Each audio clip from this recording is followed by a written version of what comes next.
But this is your debut novel, and if you don't mind me saying, you're in your 60s, so you've come to the table rather late, but better late than never, Angie.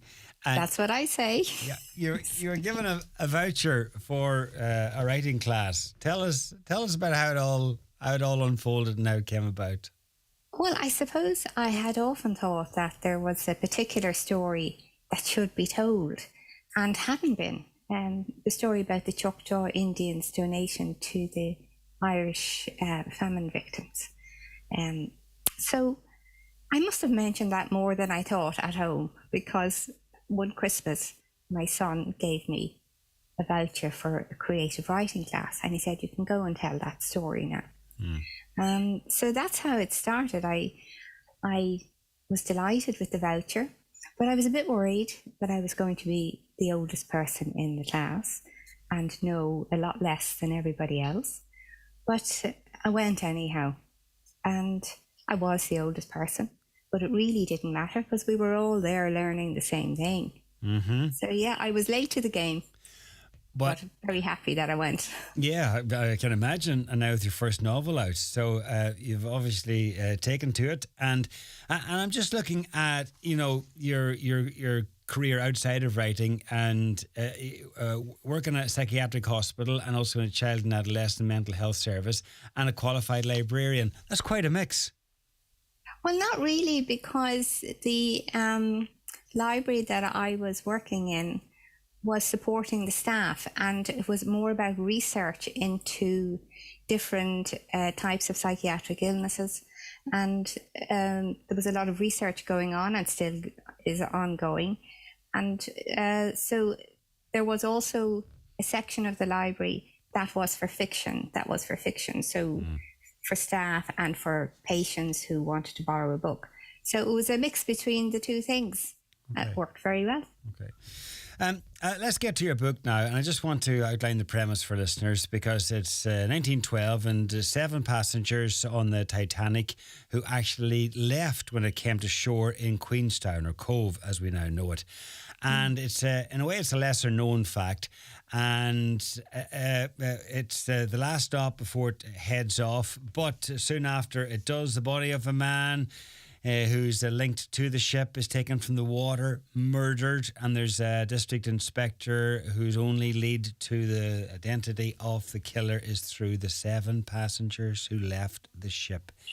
It's a brilliant premise, and 7 passengers did leave the ship. Absolutely, 7 passengers left the ship, and I found that out when I went to. Why did they leave the ship? If you don't, I mean, you've looked into this. Well, they had all intended to leave the ship. Oh, okay. One of them was Father Francis Brown, who was the photographer. That's right. So he left and went back to his uncle. There was a family of 5 called Odell/May, who were here on a motoring holiday, who had come to Ireland to do a motoring holiday. Okay. And they were from London. And the 7th passenger was a woman called Emily Nichols. And the tour guide in the Titanic experience told us, well, there's very little known about Emily Nichols. And that piqued my interest, and I started to do a bit of research to find out, what was Emily Nichols doing getting off the ship at Cove? Yeah. And where did she go? And then you took a bit of artistic license with the story. Well, yes, I did. And I based a character on Emily Nichols. So this is not the Emily Nichols story. This is just, it uses some facts from her background and carries the story forward. Right. And there's quite a mix there, because it's, in a way, it's an historical panorama, because you go, from Ireland as the Home Rule is in the background, and then, Scotland Yard and London, and the story takes us over to China at one stage as well. Yes, it does. Yes. So quite the landscape. Yes, quite a bit of travelling in it, and quite a bit of research had to go into what China looked like 100 odd years ago, and looking at what people ate, how they travelled, all that sort of thing. So that took me a long time to figure out. But it was And it might be an unusual twist for a story, but Yeah. Well, it's whatever about the twist. Just the premise is brilliant, and of course, it's a great idea for a book as well because there is this fascination about the Titanic, isn't there? absolutely. And it doesn't seem to get any less. There's been so many documentaries, films, books.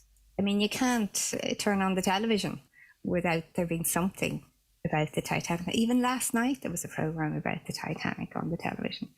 So that wasn't the reason I mean, knowing how popular the Titanic story is wasn't the reason that I started writing the book.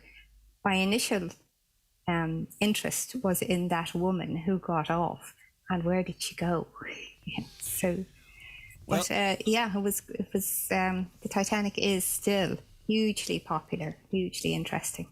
Well, it involves the character that's some of the real life story is based on, but it also involves this district inspector Lorcan O'Dowd, who's a bit sceptical about who's actually charged then with the murder. I don't want to give too much away. I don't want any spoilers. No, No. don't spoil it. No. And anyhow, it's out now. You launched it earlier this month, and it's called The Seventh Passenger. And is there another book, Angie? Is there another book in the offering? Well, as a matter of fact, when I started that class, I started writing my first book. And on foot of that, Poolbeg Press offered me a 3-book deal. So The Seventh Passenger is the second book. Okay. And in that deal. And there will be a third. Okay. Definitely. Okay. All right. This one's widely available. Absolutely, in all bookshops. Well, I assume in many bookshops, Right. big and small. All good bookshops. Yeah. Yeah. Yes.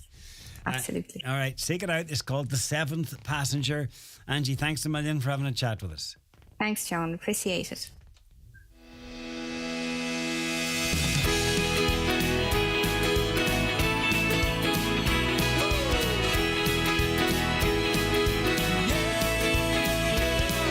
I've hiked 100 highways. I've never given up. I've fallen to my dark side, and then I've lightened up. The lines upon my face